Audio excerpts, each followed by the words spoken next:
Hi all, Rose here. So today I'm going to share with you how I do my pet portraits.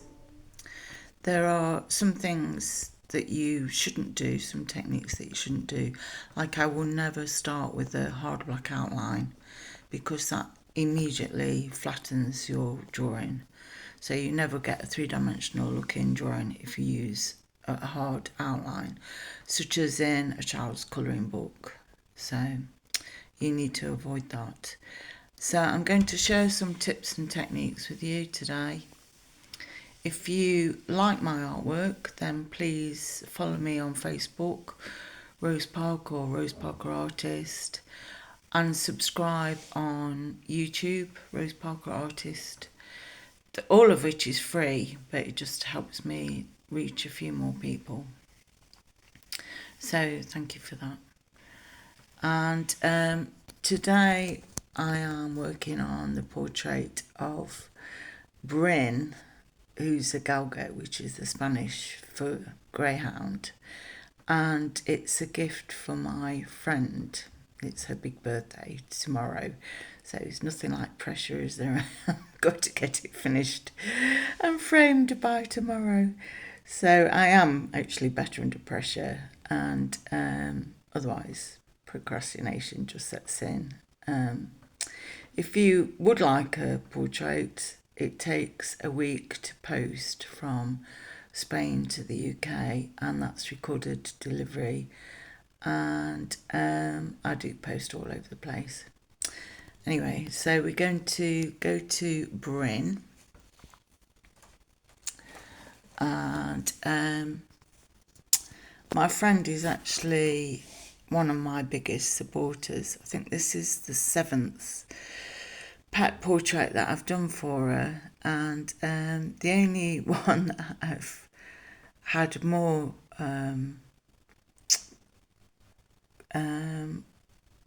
orders from is from a cat breeder. So I think I did 10 cat portraits for Teresa.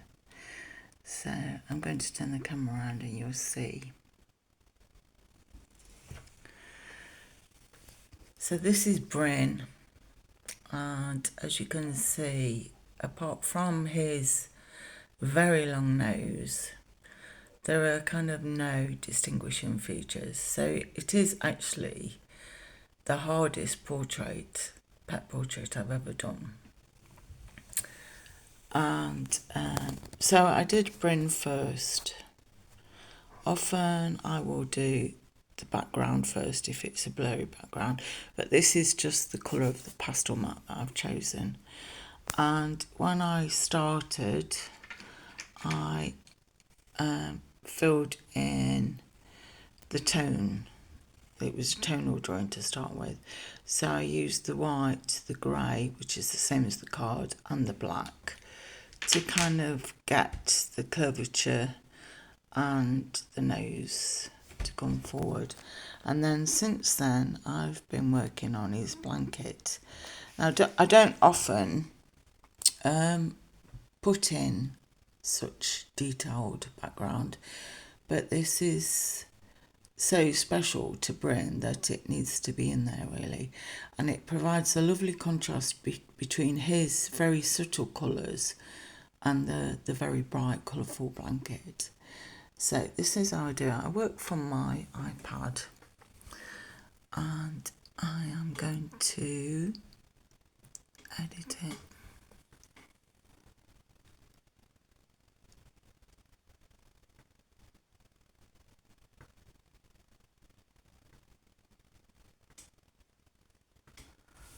And then choose a bit that I'm going to do, and I've done here this bit, so that bit there, and the folds in the blanket, and where the flowers are more colourful here, and the folds help to take your eye into the portrait.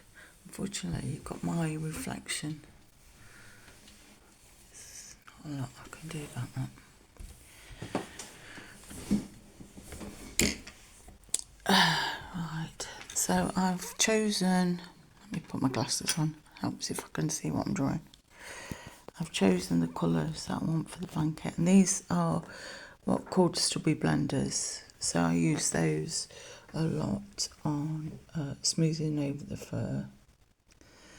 And you can see there's some quite surprising colours in his fur, which are reflected colours from the blanket, and also the light that's behind him. So you've got very strong light at the top of his head and his ear, and that brings up some surprising colours as well. So and in his fur there's what I call chromatic greys. They are chromatic greys because I've used not only a yellow, I've used purple. So yellow and purple make a grey. Red and green combined will make a chromatic grey. Orange and blue make a chromatic grey. So not only have I used the tonal chalks, I've also used a chromatic grey, which helps to bring realism. Right, so I'm going to do some drawing of these. I can avoid my own reflection.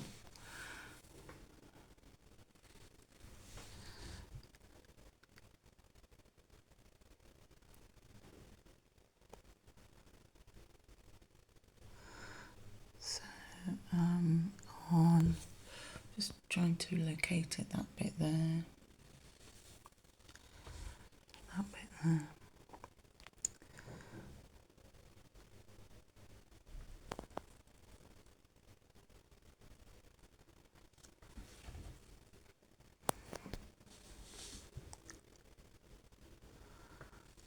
Move the reference over a little bit. It's that bit that I'm going to be drawing. That moves. So I've got that red one in there, and next to it there are some, just trying to get rid of my own reflection.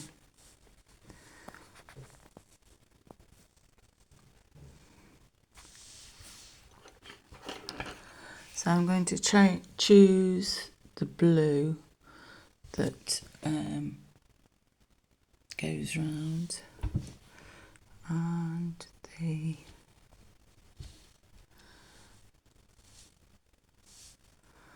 next fold in the blanket is here.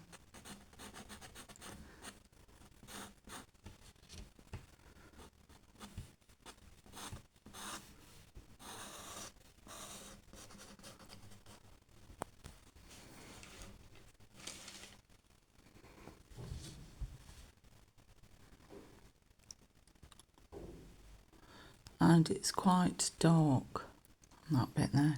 So I've got several blues, but this is the darkest one. And it also goes into his, where his paw is folded underneath him a little bit. So I'll use the stubby blender there to blend it in.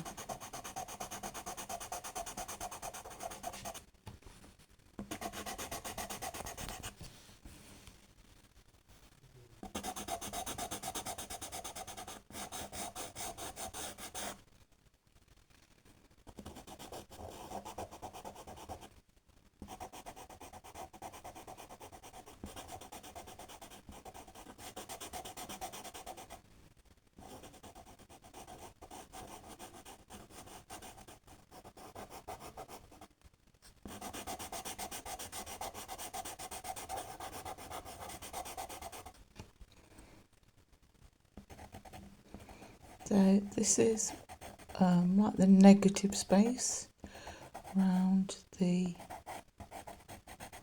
petals and the leaves.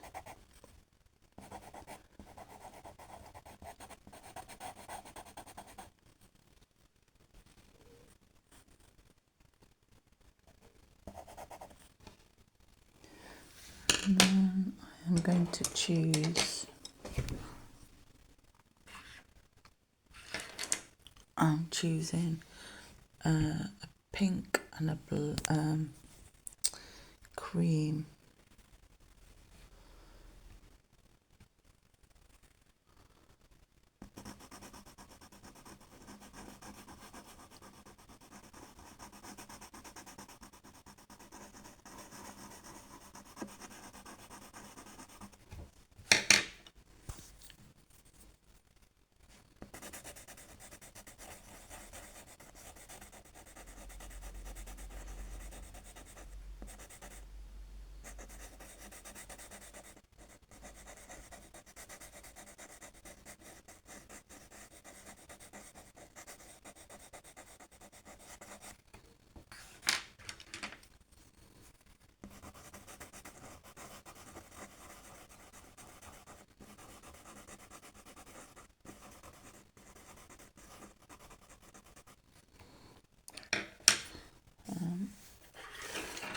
So I'm taking the green because it's not pure pink and it actually has some of the same green as the leaves.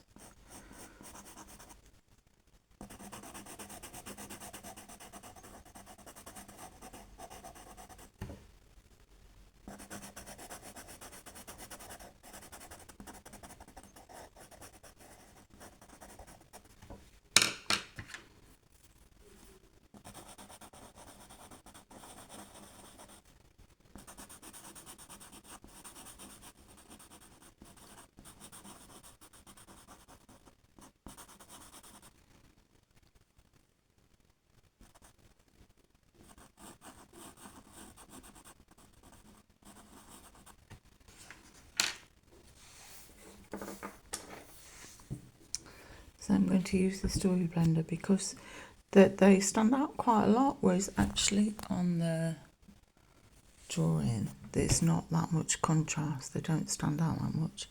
So I'm just going to smudge the blue in.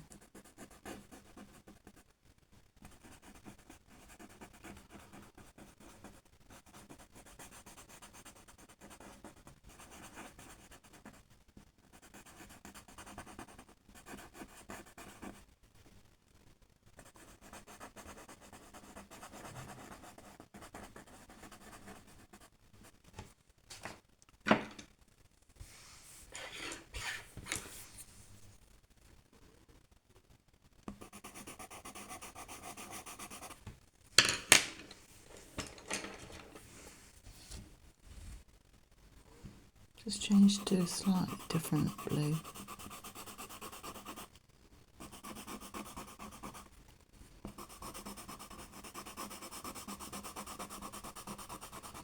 It's the beauty of these chalk pencils is they will just go over and over until you've got the right colour. And that rose there is quite bright.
So it's useful to just smudge if you don't want anything so distinct. Just smudge it over a little bit. So I use this technique to make things appear further away. I will smudge the outlines.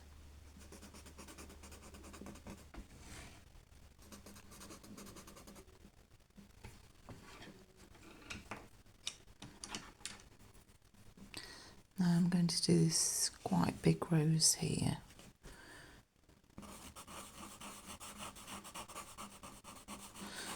Of course, you don't have to be 100% accurate, just so you've got an impression of what there is there.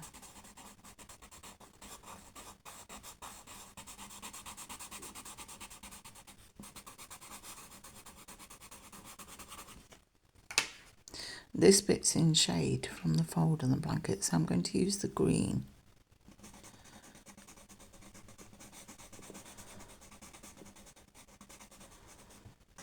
All the way down that edge.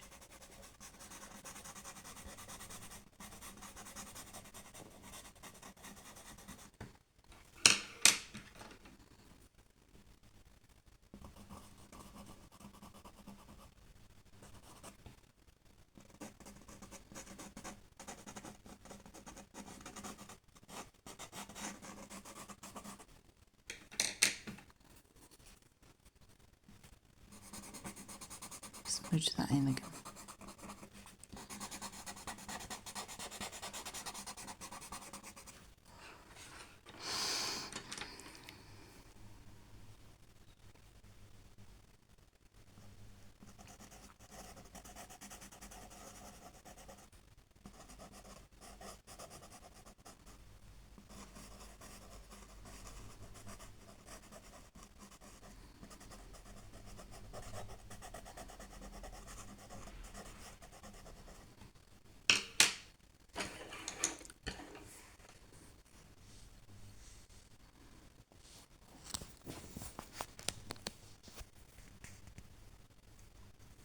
For some reason I've lost an orange, so I'm just going to take another orange. So I actually haven't sharpened, oh I have a little bit, so you can see that I sharpen my chalks into like a chisel tip. So I've always got a sharp edge and a flat edge.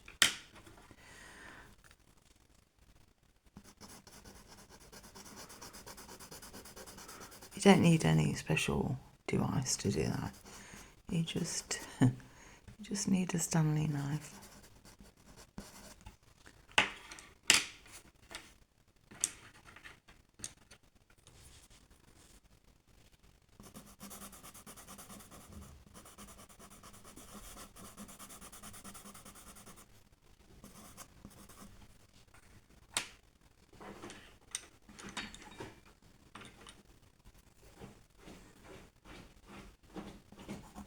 It's Pancho making his bed.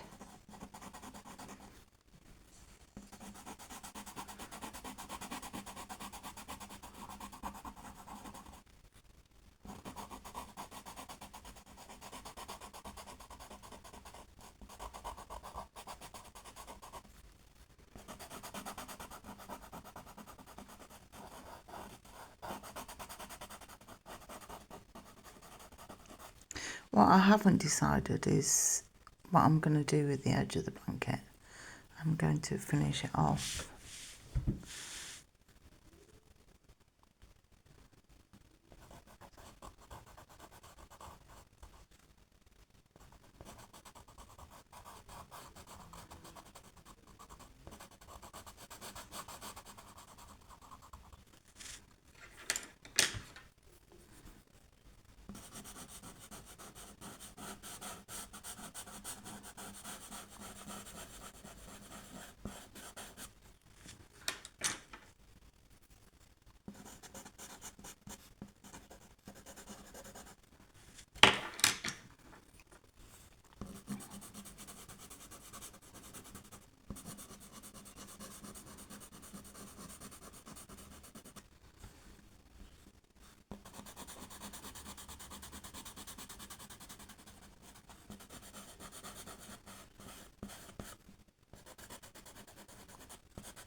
So there's nothing really high-tech about this. I suppose that most high-tech thing is the use of the phone and the iPad. But it's just a matter of using your eyes and looking. And of course these days we don't really look. We stop looking. Don't notice things.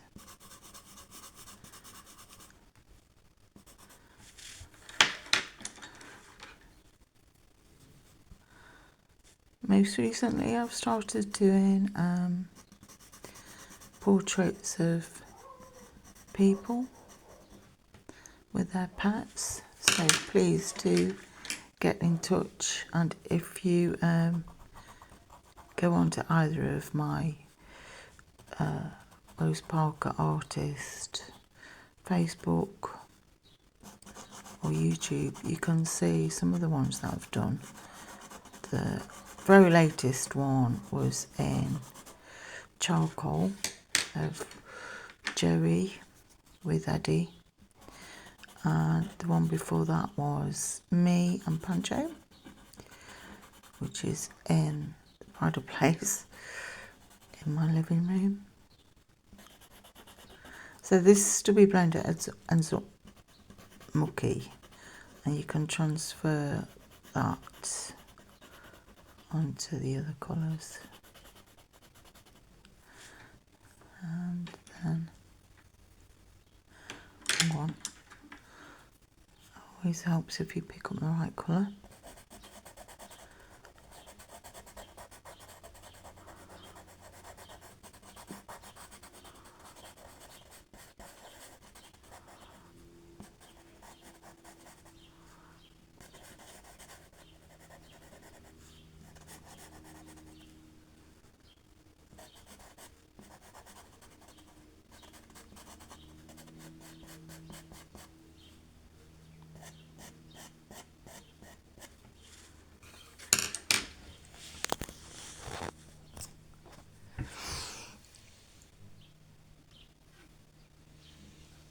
So I'm going to put the phone down and hopefully finish it off.